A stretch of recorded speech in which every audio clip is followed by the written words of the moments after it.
نملا إسرائيل زنقطقط دمص يسمع نبره حدا ግዙፍ ዓርሞሸሽ ቁመቱ ልዕሊ 6 ዓመት ርእሱ ብናሕሲ ሰውነቱ ድማ ብደረቕ ዝተሸፈነ ጎልያድ ዝተባህለ ፍልስጤማዊ መዓልታዊ ናወፀ ንሰራዊት እስራኤል ይጽርፍ ነበረ ካዋኸም ሙሱ ዝዋጋእ ሰብ ምረጹ ነበለ ነሩዓ መዓልቲ የላግጸሎም ነበረ ንጉስ ሳኦልን ኩሉ ሰራዊት እስራኤልን ብፍርሒ ተዋሒጦም ዝገብሩ ወጠፎም ዳዊት ኣብ በረኻ ዋጊዕ ኣቦኡ እናሓለየ ዝዓበየ ጓሳ እዩ ንሱ ኣብቲ ጭው ዝበለ በረኻ ንቦይኑም ሰዋጊዕ ክኸውን ከሎ ብመስንቁ እናደርደረ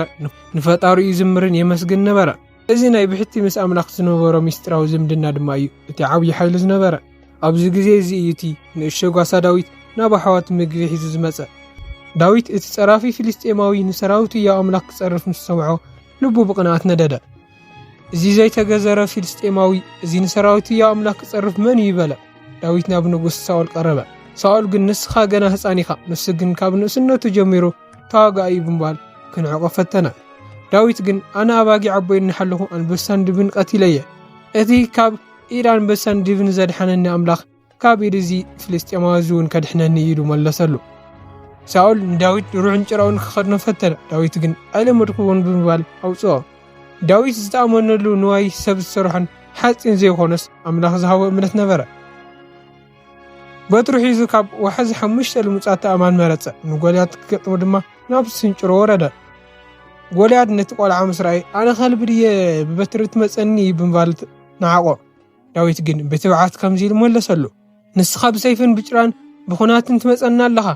ኣነ ግን በቲ ንስኻ ዝፀረፍካዮ ስም እግዚኣብሔር ጎይታ ሰራዊት እመፀካ ኣለኹ በሎ እቲ ዓርሞሸሽ ጎልያድ ንዳዊት ቀትሎ ተላዕለ ዳዊት ድማ ብቕልጡፍ እናጎየ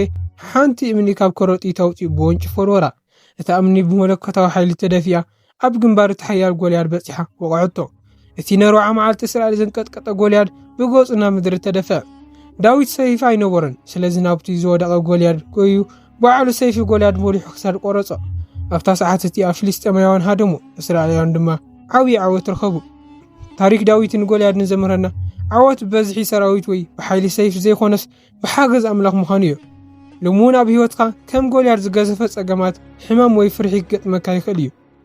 ኣብ ሓይልካ እንተተኣሚንካ ክትወድቕ ኢኻ ከም ዳዊት ኣብ ስም ኣምላኽ እንተተኣሚንካ ግን እታ ንእሽተይ እምኒ እምነትካ ነቲ ገዚፍ ጎልያድ ፀገምካ ክተውድቆ እያ እምበር ከስታንያ ልሙዓንቲ ቪድዮ እዚኣ ትመስል ነይራ እንተፈቲኹማ ላይክ ሼር ሰብስክራይብ ምግባር ንኻልኦት ኣካፍልዋ ኣብ ቀፃሊ ብኻሊእ ቪድዮ እስካብ ንረኸብ ሰላም ኣምላኽ ምስ ኩላትና ይኹን ኣሜን